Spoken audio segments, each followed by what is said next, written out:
Innal hamdalillah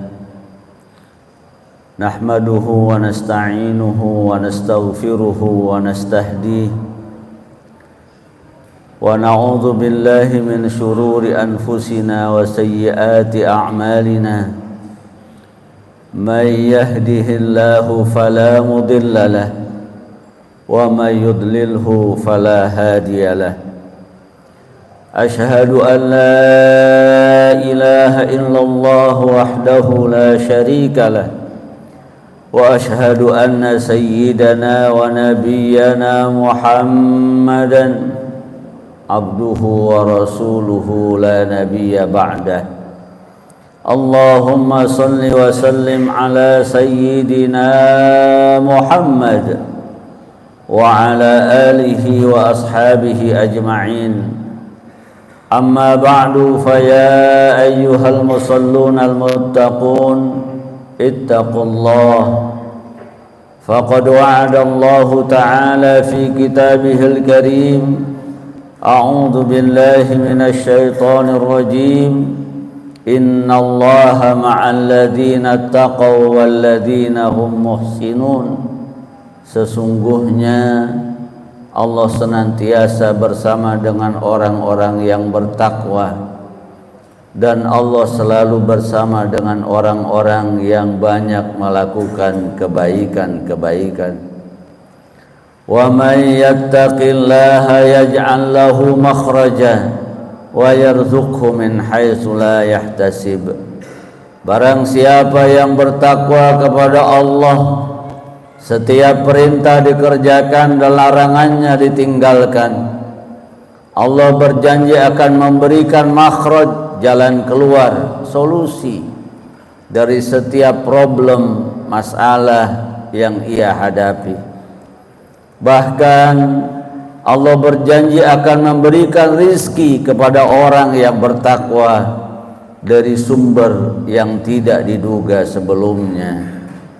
Wa may yattaqillaha yaj'al lahu min amrihi yusra. Siapa yang bertakwa kepada Allah, segala urusannya Allah akan berikan kemudahan.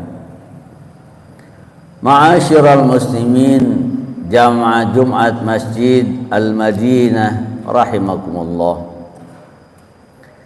Di dalam hadis riwayat Imam Bukhari dan Muslim, satu hari Rasulullah sallallahu alaihi wasallam ditanya oleh istrinya Aisyah radhiyallahu anha.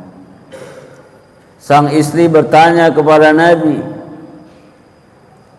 Kata Aisyah, "Ya Rasulullah, hal ata 'alaika yaumun kana ashadda 'alaika min yaumi Uhud?" Ya Rasulullah, apakah ada hari, peristiwa, sejarah, kejadian yang lebih berat atasmu ya Rasulullah dibandingkan peristiwa Uhud? Apakah ada ujian yang lebih berat bagi Rasulullah dibandingkan peristiwa perang Uhud?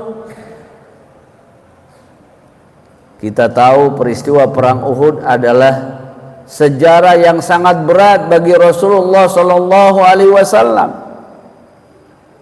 Pada peristiwa itu beliau terluka. Di dalam hadis diceritakan gigi gerahamnya patah.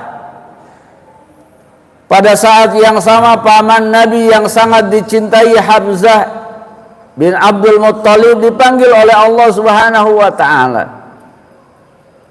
Paman yang selama ini membela di hadapan Abu Jahal dan Abu Lahab.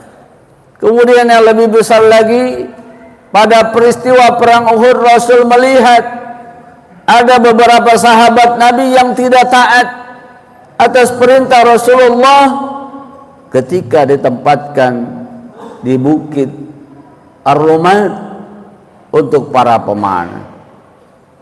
Ada kesedihan pada diri Rasulullah pada peristiwa perang Uhud. Tapi Aisyah bertanya, adakah peristiwa yang lebih berat dari perang Uhud ya Rasulullah? Kemudian Rasul menceritakan ada. ada peristiwa yang lebih berat dari perang Uhud. Kapan itu terjadi? Rasul menceritakan ketika beliau berdakwah ke negeri Taif. Pada saat itu masa yang sulit. Disebutkan dalam sejarah pada tahun ke-10 ada tahun kesedihan yang dialami oleh Rasulullah SAW sampai bisa menyimpulkan kelihatannya kota Mekah sudah tidak lagi kondusif untuk dakwah. Kelihatannya perlu dicari tempat yang lain untuk menyampaikan dakwah Islam. Kelihatannya risalah Islam perlu disampaikan ke negeri di luar kota Mekah. Ketika Rasul memilih Taif, beliau berangkat bersama anak angkatnya Zaid bin Harithah. Namun apa yang terjadi ketika Rasul sampai di Taif? Beliau ditolak, beliau dihina, beliau diejek, bahkan dilempari batu oleh penduduk Taif. Sedang sedih di kota Mekah, kemudian berangkat ke Taif, diharapkan Taif bisa menyambut beliau, penduduknya bisa menyambut kedatangan Rasulullah SAW. Tapi sebaliknya, yang dialami oleh Rasul berbalik 180 derajat. Bukan sambutan yang hangat yang Nabi terima. Nabi dicaci, dimaki, dilempari batu sampai Nabi mengadu kepada Allah. Allahumma inni ashku ilaika du'fa quwwati ya Allah. Aku mengadukan kepada Engkau, aku curhat kepada Engkau betapa lemahnya diriku. Sementara amanah risalah dakwah begitu besar bagi Rasulullah, tapi beliau mengaku kelemahan dirinya di hadapan Allah. Rintihan, munajat, doa Rasulullah kemudian didengar. Sampai kemudian Allah mengutus malaikat yang disebut dengan Malakul Jibal, malaikat yang menguasai gunung di kota Makkah. Malaikat itu datang kepada Rasulullah, wahai Rasulullah, aku diperintahkan oleh Allah untuk mengikuti apa yang kau inginkan. In syi'ta atbaqtu alaihim al-akhshabaini. In syi'ta ya Rasulullah, kalau kau inginkan, kalau engkau mau, atbaqtu alaihim, aku akan timpakan kepada penduduk Taif, kepada orang-orang yang sudah menyakitimu, sudah menghina dan mengejekmu ya Rasulullah. Dengan apa? Al-Akhshabaini, dengan dua gunung, dua bukit yang ada di kota Mekah. Bayangkan, di tengah kesulitan, di tengah kesedihan, di tengah penolakan yang besar dari penduduk Taif, ditawarkan bantuan oleh malaikat, makhluk yang sangat dekat kepada Allah, makhluk yang dijamin baiknya, makhluk yang dijamin sucinya, makhluk yang selalu taat kepada Allah dan tidak pernah bermaksiat kepadanya. Di tengah kondisi yang sulit, yang menawarkan pertolongan adalah para malaikat. Kemudian pertolongannya pun tidak main-main. Malaikat siap mengangkat dua bukit, dua gunung yang ada di kota Mekah untuk dilemparkan kepada penduduk Taif. Secara manusiawi, pertolongan ini sangat layak untuk diterima. Tawaran pertolongan ini sangat mungkin untuk diterima, untuk menyelesaikan problem dakwah yang dihadapi oleh Rasulullah Sallallahu Alaihi Wasallam. Tidak ada yang salah. Yang menolong malaikat, bantuannya pun luar biasa. Bukan bantuan yang sekedarnya, yang kalau itu dilakukan, maka mudah Allah binasakan penduduk Taif pada saat itu juga. Tapi apa kemudian jawaban Rasulullah Sallallahu Alaihi Wasallam yang diceritakan oleh Imam Bukhari dan Muslim di dalam hadisnya? Nabi mengatakan, bal arju an yukhrijallahu min aslabihim man ya'budullaha wahdahu wa la yusyriku bihi syai'an. Jawaban Nabi sangat tegas, bal, tidak, akan tetapi yang aku harapkan adalah an yukhrijallahu min aslabihim, Allah akan mengeluarkan dari tulang sulbi mereka, dari keturunan penduduk Taif, dari keturunan orang-orang yang sekarang mungkin menyakitiku, kata Nabi, nanti akan lahir keturunan dari mereka, man ya'budullaha wahdahu, mereka yang akan beribadah hanya kepada Allah, wala yusyriku bihi syai'an, dan mereka tidak mempersekutukan Allah Subhanahu wa ta'ala. Bisa dibayangkan, di tengah kondisi yang sulit, yang akan menolong adalah makhluk yang sangat taat kepada Allah, yang sangat tunduk kepada Allah Subhanahu wa ta'ala. Tapi Nabi begitu sabar untuk tidak menerima tawaran tersebut. Bahkan dengan optimisnya Nabi mengatakan, nanti akan lahir anak keturunan penduduk Taif, mereka yang akan beriman kepada Allah Subhanahu wa ta'ala. Kesabaran yang di dalamnya ada optimisme, kesabaran yang di dalamnya ada harapan yang lebih cerah di masa depan. Inilah kesabaran yang dicontohkan oleh Nabi. Bukan kesabaran yang membiarkan, bukan kesabaran yang menyerah, bukan kesabaran yang meninggalkan, tapi kesabaran yang ada harapan besar. Ada optimisme bahwa akan lahir dari keturunan mereka yang akan menyembah kepada Allah pada saatnya nanti. Inilah akhlak teladan kita Rasulullah sallallahu alaihi wasallam. Orang yang sangat mulia yang disebutkan dalam surat Al-Qalam, wa innaka la'ala khuluqin azim. Wa innaka, sesungguhnya engkau ya Rasulullah, la'ala khuluqin azim, benar-benar berada pada akhlak yang agung, akhlak yang sangat mulia. Rasulullah sallallahu alaihi wasallam dipuji bukan oleh manusia, dipuji oleh Allah Subhanahu wa ta'ala yang pasti tahu lahir batinnya, bukan hanya tahu dari sisi luarnya, batinnya Rasulullah Allah Maha tahu.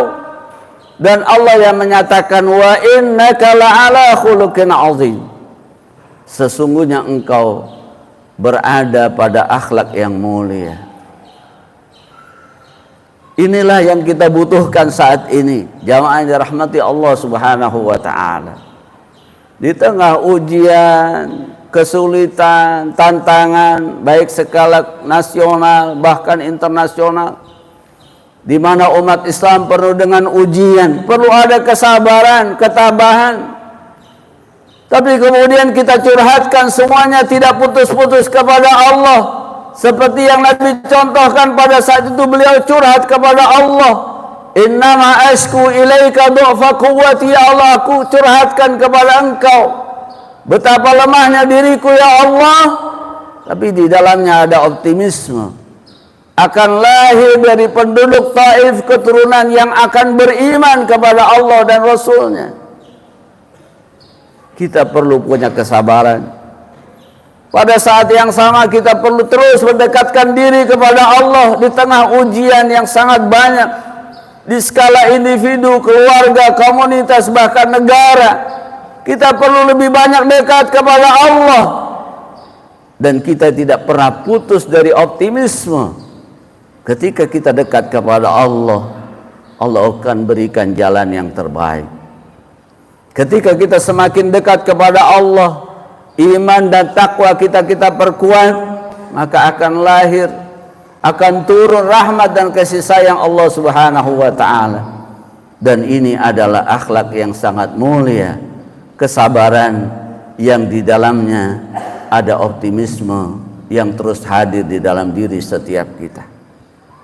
Mudah-mudahan sekilas kisah di dalam hadis tadi bisa kita jadikan sebagai contoh bagaimana kita bersikap, bagaimana kita bermuamalah. Kita perlu punya kesabaran, kita perlu dekat kepada Allah terus-menerus, dan kita punya optimisme untuk mendapatkan kebahagiaan di masa yang akan datang. Mudah-mudahan Allah Subhanahu wa taala menganugerahkan kita sifat-sifat yang mulia, sifat-sifat yang seperti Allah berikan kepada Rasulullah sallallahu alaihi wasallam. Amin ya rabbal alamin. A'udzu billahi minasyaitonir rajim. Wal 'asri innal insana lafi khusr illa alladziina aamanu wa 'amilus shalihat wa tawassaw bil haqqi wa tawassaw bis sabr. Demi masa, sesungguhnya manusia pasti akan rugi kecuali mereka yang beriman kepada Allah, banyak melakukan amal soleh dalam hidupnya, saling memberikan nasihat di jalan yang benar, dan saling memberikan nasihat untuk selalu bersabar. Aqulu qawli hadza wa astaghfirullah li wa lakum wa li sairil muslimin wal muslimat fastaghfiruhu innahu huwal ghafurur rahim.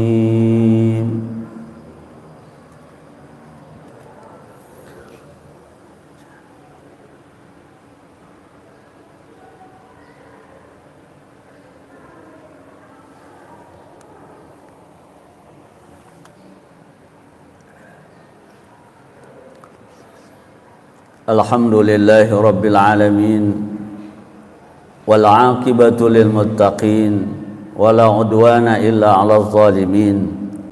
Wassalatu wassalamu ala asyrafil mursalin sayyidina Muhammadin wa ala alihi wa ashabihi ajma'in. Amma ba'du, fa ya ayyuhal musalluna al muttaqun ittaqullah. Faqad qala ta'ala fi kitabihil karim. A'udzu billahi minasyaitonir rajim. Ya ayyuhalladzina amanu taqullaha haqqa tuqatih wa la tamutunna illa wa antum muslimun.